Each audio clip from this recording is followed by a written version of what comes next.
नमस्कार, मैं रवीश कुमार। बिहार में जिन 65 लाख लोगों के नाम कटे हैं, अब उनकी सूची भी प्रकाशित करनी पड़ेगी। जिनके नाम कटे हैं वो जब दावा करेंगे तो आधार कार्ड भी दे सकेंगे। जिस आधार कार्ड का विरोध चुनाव आयोग किए जा रहा था, वो अब 65 लाख लोगों की सूची में शामिल लोगों के लिए प्रमाण पत्र बन गया है। इससे यह साबित हो जाता है कि चुनाव आयोग ने 11 दस्तावेजों की सूची बनाई थी, वो सूची समावेशी नहीं थी। आधार कार्ड को नहीं रखना मतदाता के एक बड़े वर्ग को बाहर करने का आरोप विपक्ष का सही साबित हो जाता है।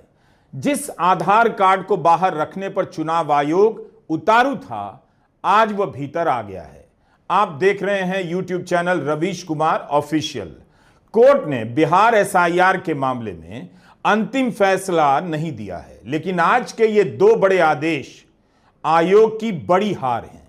बिहार में विपक्ष की इस मुद्दे पर बहुत बड़ी जीत है। चुनाव आयोग 65 लाख लोगों की सूची प्रकाशित करने से इनकार कर रहा था। सुप्रीम कोर्ट ने आयोग से कहा है 65 लाख लोगों को बताना होगा कि उनका नाम क्यों काटा गया। उनकी सूची वेबसाइट पर प्रकाशित करनी होगी और आपत्ति करने वाले आधार नंबर दे सकेंगे। कोर्ट ने यह भी कहा कि 65 लाख लोगों की सूची का व्यापक प्रचार करना पड़ेगा ताकि सबको पता चल जाए। दूरदर्शन से लेकर रेडियो पर इसका प्रचार होगा, अखबारों में विज्ञापन देना होगा और जिला निर्वाचन अधिकारियों की सोशल मीडिया साइट पर भी प्रचार करना होगा। पंचायत और बीडीओ के दफ्तर में नोटिस बोर्ड पर काटे गए लोगों के नामों की सूची लगाई जाएगी। नाम काटने के कारण बताए जाएंगे। अदालत ने यह भी कहा लिस्ट को इस तरह से प्रकाशित करना होगा जिससे नाम सर्च करने में आसानी हो। 9 अगस्त के हलफनामे में चुनाव आयोग ने कहा था उस पर कोई कानूनी बाध्यता नहीं है, यानी कानून उसे मजबूर नहीं करता कि वह काटे गए लोगों के नामों की सूची तैयार करे और अलग से सूची प्रकाशित भी करे। कारण भी बताने के लिए बाध्य नहीं है। यह चुनाव आयोग की दलील है। 4 दिनों के बाद सुप्रीम कोर्ट ने आयोग को बता दिया कि क्या करना है और क्या सही है। एक वोटर के अधिकार के खिलाफ जाकर दलील देने वाले आयोग और उससे ज्यादा मुख्य चुनाव आयुक्त ज्ञानेश कुमार को इतिहास अब याद रखेगा। सुप्रीम कोर्ट ने चुनाव आयोग को आदेश दिया है। तेजस्वी यादव ने मुख्य चुनाव आयुक्त ज्ञानेश कुमार को याद किया है और अपील की है कि अब तो प्रेस के सामने आकर सवालों के जवाब दें। कौन अधिकारी कहां, कैसे, क्यों और किसके इशारे पर क्या कर रहा है, हमारे संज्ञान में है। हमारी पार्टी लाठी की ही नहीं, अब लैपटॉप डेटा, एआई और डेटा माइनिंग, डेटा एनालिसिस पर भी बेहतर तरीके से काम करती है। जो हम लोगों ने तथ्य दिया, इसमें आरजेडी की बड़ी भूमिका, चाहे डेटा एनालाइजिंग की हो, माइनिंग की हो, इन सब में हम लोगों ने पूरा बेहतर तरीके से काम करती है। अगर ये ज़्यादा गड़बड़ करेंगे तो इनकी पोल खोलते हम लोग रहेंगे। यह कितनी बड़ी हार है चुनाव आयोग की। आप सभी को जानना चाहिए कि आपका वोट क्यों कट गया। आपके परिवार के लोगों का नाम मरने वालों की सूची में क्यों आया भी है या नहीं, और आयोग कितने तरीके से बहाने बना रहा है कि जानकारी नहीं देनी है, लिस्ट नहीं देनी है। यही नहीं, जिनके नाम कटे हैं उन्हें कारण भी नहीं बताने हैं। जिद देखिए चुनाव आयोग की। याचिकाकर्ता के वकील दलील देते रहे कि आपको कारण बताना चाहिए कि क्यों नाम कटा है, लेकिन चुनाव आयोग इनकार करता रहा। आज अदालत में आयोग की सारी दलीलें ध्वस्त हो गईं।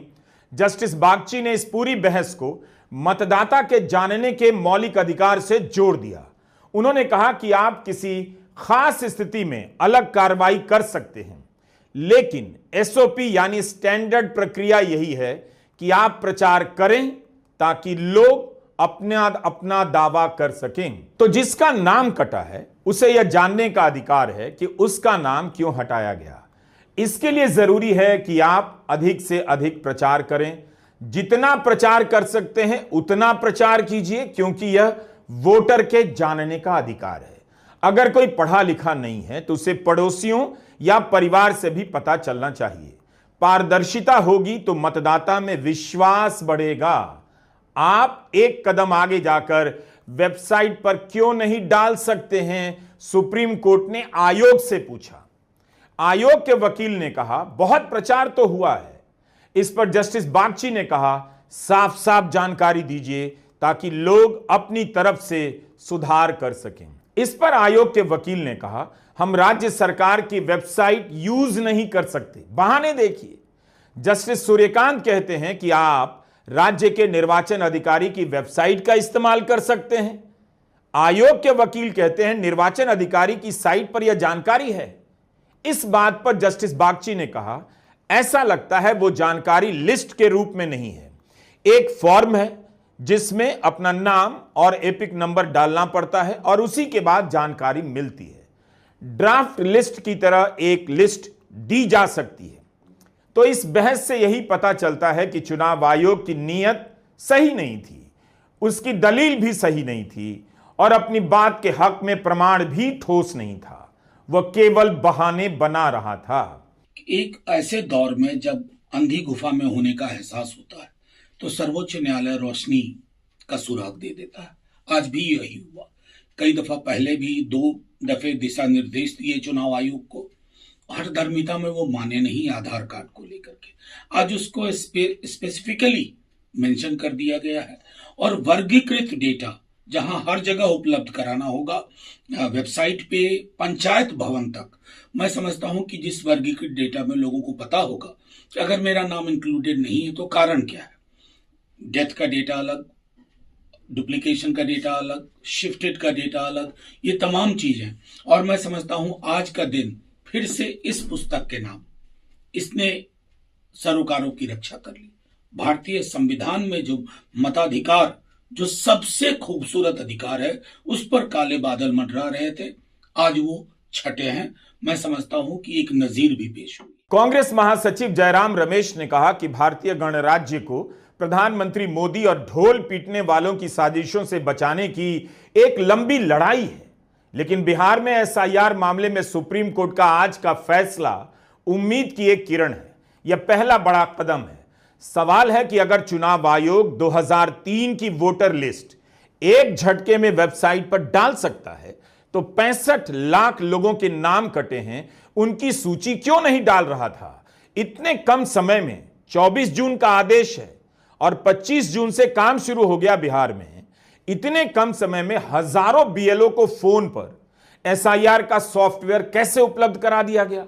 अगर यह काम इतने कम समय में हो सकता है तब फिर जिनके नाम कटे हैं या जिनके नाम मृतकों की सूची में आए हैं उसके लिए आयोग वेबसाइट क्यों नहीं बना सका और अपनी वेबसाइट पर क्यों नहीं डाल सका। जस्टिस सूर्यकांत ने कहा कि हर नागरिक को जानने का अपना अधिकार है जो उसे संविधान से मिला है।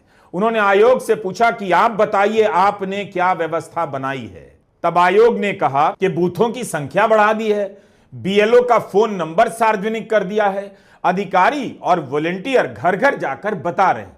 सोचने वाली बात है, एक बीएलओ का फोन बचता ही रह जाएगा, उसे और भी काम करने हैं, वह अभी भी दस्तावेज जमा कर रहा है। कायदे से आयोग को खुद से लिस्ट प्रकाशित कर देनी चाहिए थी ताकि जो सर्च कर सकते थे वो अपने स्तर पर सर्च कर लेते, उन्हें बीएलओ के चक्कर नहीं लगाने पड़ते। कोर्ट ने कहा 65 लाख लोगों के नाम कटे हैं और इनमें से 22 लाख मृत हैं। लोगों को कैसे पता चलेगा कि इसके लिए क्या व्यवस्था है। परिवार को पता चलना चाहिए कि उनके सदस्य का नाम जिंदा लोगों की सूची में है या मृतकों की। जस्टिस सूर्यकांत जानना चाहते थे कि मृतक लोगों के नाम क्यों नहीं बताए जा रहे हैं, ब्लॉक और सब डिविजनल लेवल पर क्यों नहीं बताया जा सकता है, वेबसाइट पर इनके नाम क्यों नहीं डाले जा सकते हैं। जस्टिस सूर्यकांत ने कहा कि एक नैरेटिव है कि परिवार वालों को ही नहीं पता कि उनके रिश्तेदार को डिलीट करके लिस्ट में मृत घोषित कर दिया गया है। अगर आप लिस्ट सार्वजनिक कर देंगे तो यह नैरेटिव खत्म हो जाएगा। तब आयोग ने कहा कि राजनीतिक एजेंट को इस काम में जोड़ा गया है। इस पर कोर्ट ने कहा, राजनीतिक दलों के एजेंट से क्यों उम्मीद की जाती है कि वो वोटर को जाकर बताएगा उसका नाम काट दिया गया है। यहां हम बता देना चाहते हैं, राजनीतिक एजेंटों की एक सूची मीडिया रिपोर्ट में छपी थी। इस सूची के अनुसार भारतीय जनता पार्टी और जनता दल यूनाइटेड के राजनीतिक एजेंटों की संख्या विपक्ष के दलों की तुलना में कहीं ज्यादा है। तो इस अंतर का असर भी वोटर के जानने के अधिकार पर पड़ सकता है। कोर्ट का यह सवाल कि राजनीतिक एजेंट के पास क्यों दौड़ना पड़े, सैद्धांतिक रूप से भी सही था और व्यवहारिक रूप से भी। वोट का अधिकार सुरक्षित करने का काम किसका है? चुनाव आयोग का। तो उसकी दोनों दलीलें आज ध्वस्त हो गई। वोटर लिस्ट का ड्राफ्ट वेबसाइट पर इस तरह से नहीं डाला गया कि लोग आसानी से सर्च कर लें, उसका अध्ययन कर सकें, और 65 लाख लोगों के नाम कटे हैं, उनकी सूची नहीं दे रहा था। जस्टिस सूर्यकांत ने कहा, लिस्ट को इसी रूप में प्रकाशित करना होगा कि कोई भी अपना नाम सर्च कर सके। हम आपको दिखाते हैं, यह 2003 की वोटर लिस्ट है। आप जिला, प्रखंड, बूथ स्तर का नाम डालें, आपको एक सूची मिल जाएगी। वो सूची बूथ स्तर के कारण संक्षिप्त होगी। कुछ वोटर के नाम आएंगे और आप आसानी से चेक कर सकते हैं कि आपके बूथ पर कोई वोटर फर्जी है या नहीं, किसी का नाम कटा है या नहीं। अगर 2003 की लिस्ट में यह सुविधा दी जा सकती है तो 65 लाख लोगों के नामों की सूची में क्यों नहीं दी जा सकती? ड्राफ्ट सूची में क्यों नहीं दी जा सकती, ताकि लोग झट से अपना नाम डालें और सर्च कर लें? वकील प्रशांत भूषण ने 13 अगस्त को क्या कहा था? यही कि अगर वेबसाइट पर लिस्ट डाली जा सकती है और सर्च किया जा सकता है तो चुनाव आयोग क्यों नहीं कर रहा है? इसे बूथ के हिसाब से राजनीतिक एजेंट बीएलए को क्यों दिया जा रहा है? इसी से पता चलता है आयोग की नीयत सही नहीं। प्रशांत भूषण ने कहा, चुनाव आयोग ड्राफ्ट लिस्ट की ऐसी कॉपी डाल रहा है जिससे कोई सर्च नहीं कर सकता। 65 लाख लोगों की नामों की सूची नहीं डाल रहा। तो आयोग इतना विरोध क्यों कर रहा था? क्या इसलिए ताकि विपक्षी दल और एडीआर जैसे संस्थान उस लिस्ट की समीक्षा ना कर सकें और गड़बड़ियों को सामने ना ला सकें? आयोग के वकील ने सुनवाई के दौरान अदालत में कह दिया कि दिल्ली में बैठकर एडीआर डेटा की माइनिंग करना चाहता है, यानी उसका विश्लेषण करना चाहता है। तो यह बात है, कोई गड़बड़ी ना पकड़ ले, आप इस पर लोहे का दरवाजा लगाना चाहते हैं, तो यह बात है, अब जनता समझ गई। मगर जस्टिस सूर्यकांत ने साफ साफ आयोग से कह दिया, लिस्ट इस तरह से प्रकाशित की जाए जिससे कोई भी आसानी से ढूंढ सके। वकील वृंदा ग्रोवर ने मांग की कि लिस्ट सर्च करने वाली हो।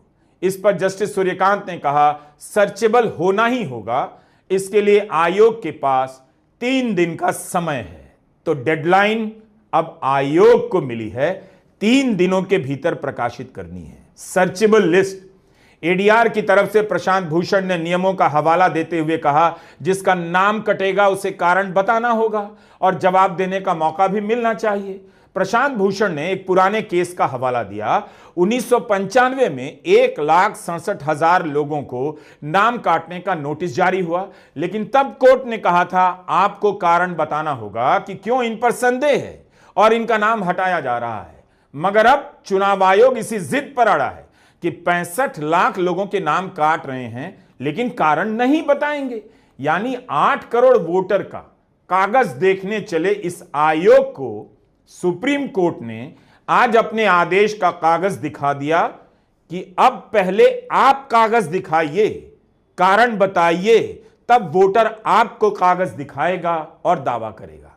इसे कहते हैं बाजी का पलट जाना। और इससे पता चलता है यह आयोग एक वोटर के अधिकार की रक्षा नहीं कर रहा है, उसकी नीयत में खोट है। प्रशांत भूषण ने कहा, आयोग आधार और एपिक कार्ड क्यों नहीं स्वीकार कर रहा, क्यों जल्दबाजी कर रहा है? इसी से साबित होता है उसकी नीयत में खोट है, मनमानी कर रहा है। अब आते हैं एक अहम सवाल पर। प्रशांत भूषण और योगेंद्र यादव दोनों एक अलग कैटेगरी की बात कर रहे हैं। यह कैटेगरी है नॉन रिकमेंडेड की। जैसे आप यह फॉर्म देख रहे हैं, बीएलओ मतदाता के फॉर्म का फोटो खींचकर अपने फोन से अपलोड करता है तो नीले रंग की दो पट्टियां आ जाती हैं, रिकमेंडेड और नॉन रिकमेंडेड। अगर गलती से भी नॉन रिकमेंडेड की पट्टी दब गई तो किसी वोटर का नाम कटने की स्थिति में आ सकता है। अगर जानबूझकर दबा दिया गया तो लाखों वोटर को इस रास्ते से बाहर किया जा सकता है। उनका नाम या तो फाइनल लिस्ट में आने से रह जाएगा या फिर उन तक नोटिस पहुंच पाया तो इतना कम समय मिलेगा कि वे मुश्किल से अपना दावा कर पाएंगे। योगेंद्र यादव ने बिहार के 2 जिले का आंकड़ा दिया कि वहां 10 और 12% से अधिक वोटर के नाम नॉन रिकमेंडेड की सूची में डाले गए हैं। प्रशांत भूषण ने कहा, अगर एक विधानसभा में 30,000 वोटर भी नॉन रिकमेंडेड की सूची में आ गए तो इतनी बड़ी संख्या को 20 दिनों के भीतर नोटिस भेजना होगा, अपील का मौका देना होगा, जो संभव नहीं। हमने योगेंद्र यादव से कहा कि विस्तार से हमारे दर्शकों को बताइए नॉन रिकमेंडेड के जरिए क्या खेल हो सकता है। लेकिन जब ड्राफ्ट इलेक्टोरल रोल आया तब कुछ जिलों की सूची इंटरनेट पे आनी शुरू हुई। कुछ स्रोत से मुझे दरभंगा की टेबल मिली। अब देखिए, पूरे दरभंगा जिले का मामला है। दरभंगा जिले में शुरुआत में 30 लाख वोटर थे जब एसआईआर शुरू हुआ। उससे पहले एसआईआर के दौरान जिले में कुल 28 लाख फॉर्म मिले।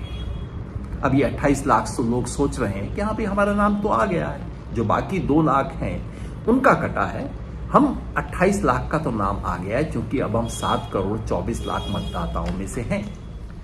लेकिन यही खेल है, उन 28 लाख में से 2,94,000 लोगों के सामने बीएलओ ने लिख दिया है नॉट रिकमेंडेड। हमने सोचा ऐसे दरभंगा का मामला है क्या। फिर कैमूर जिले की एक लिस्ट मिली, सरकारी तरीके से नहीं, लिस्ट मिली। इतनी डिटेल्ड लिस्ट है, बूथ बाय बूथ ये लिस्ट है, जो बताती है कि एग्जैक्टली कितने लोगों को नॉट रिकमेंडेड किया गया। अब कैमूर में 11 लाख लोगों का नाम लिस्ट पर आया है 1 अगस्त वाली लिस्ट में, और उसमें से 1,40,000 लोगों का नाम नॉट रिकमेंडेड में है। मतलब दरभंगा में 10.6%, कैमूर में 12.6%। बाकी जिलों की सूचना क्या है? चुनाव आयोग से मांगी, जवाब नहीं दिया। सीईओ से जाके पत्रकारों ने पूछा, उन्होंने जवाब देने से इनकार कर दिया। हमने सुप्रीम कोर्ट में पिटीशन डाली, कहा कि कृपया चुनाव आयोग से कहिए कि वो इसका जवाब दे कि क्या ये नॉट रिकमेंडेड बाय बीएलओ नामक कैटेगरी है कि नहीं है। अगर है तो इसका आधार क्या है, और कम से कम हमें संख्या तो बताइए। कायदे से उस व्यक्ति को पता होना चाहिए जिसको नॉट रिकमेंडेड किया गया है। अब तक कोई जवाब नहीं मिला है। समझ लीजिए क्या मतलब है इसका। अब तक हम केवल 65 लाख की बात कर रहे थे, वो 65 लाख तो गए, बच गए 7 करोड़ 24 लाख। इन 7 करोड़ 24 लाख में से भी अगर जो दरभंगा और कैमूर के आंकड़े हमें मिले हैं वो सही हैं, और अगर इसे औसत मान लें, औसत आप 10% पकड़ लीजिए, तब भी बिहार के 72 लाख लोगों के सर पे तलवार लटक रही है। प्रशांत भूषण ने इसकी भी मांग की है कि वोटर को बताना होगा कि उनका नाम क्यों नॉन रिकमेंडेड की सूची में डाला गया है, किस आधार पर नॉन रिकमेंडेड की सूची में डाला गया है, यह सब क्यों नहीं बताया जा रहा है। इसकी कोई गाइडलाइन जारी नहीं की गई है। प्रशांत भूषण ने कहा, नॉन रिकमेंडेड का मामला 65 लाख लोगों के नाम काटने की तरफ भारी पड़ सकता है। योगेंद्र यादव का कहना है, अगर इनका नाम पेंडिंग में डाल दिया गया तो इस चुनाव में वोट डालने का मौका नहीं मिलेगा। ऐसे वोटर की लिस्ट भी तुरंत प्रकाशित करनी चाहिए। अगर इनमें से 2% लोगों के नाम भी कट गए तो विधानसभा के स्तर पर भारी फेरबदल हो सकता है। राजद सांसद मनोज झा की तरफ से वकील फौजिया शकील ने कहा, बिहार से बाहर रहने वाले 1 करोड़ प्रवासी मजदूर होंगे। जल्दबाजी में एसआईआर किए जाने के कारण उन पर बहुत गंभीर असर पड़ रहा है। अगर मजदूर बिहार के भीतर भी हैं तो राज्य में डिजिटल ढांचा अच्छा नहीं है। इस समय बिहार का बड़ा हिस्सा बाढ़ की चपेट में है, नेटवर्क की हालत बुरी है। सितंबर और अक्टूबर में तो और बुरा होगा। तो कहां से कोई दस्तावेज अपलोड करेगा या जाकर बीएलओ को देगा? वोटर को दावा और आपत्ति करने के लिए 24 दिनों का समय दिया गया है। अगर 1 लाख लोगों ने भी आवेदन कर दिया तो भी 20 दिनों में यह काम नहीं हो सकता। फौजिया ने याद दिलाया, किसी कोर्ट ने कहा है अगर जल्दबाजी में खराब नीयत से काम किया गया तो हम एक्शन लेंगे। वकील रश्मि सिंह ने कहा, कारण तो बताना होगा, लेकिन हर स्तर पर आयोग फेल हो रहा है। जनवरी में जो समरी रिवीजन हुआ उस पर जनता का कितना पैसा खर्च हुआ, वह तो बर्बाद हो गया। इसका कोई कारण नहीं बताया गया। 2003 से 2025 के बीच कितनी बार रिवीजन हुआ और इस पर जनता का कितना पैसा खर्च हुआ। 2023 की जाति गणना बताती है कि बिहार में अनुसूचित जाति के मात्र 0.37% लोगों के पास इंटरनेट की सुविधा है। इसलिए चुनाव आयोग की जवाबदेही वोटर के प्रति ज्यादा बनती है। उन्हें कारण बताना होगा।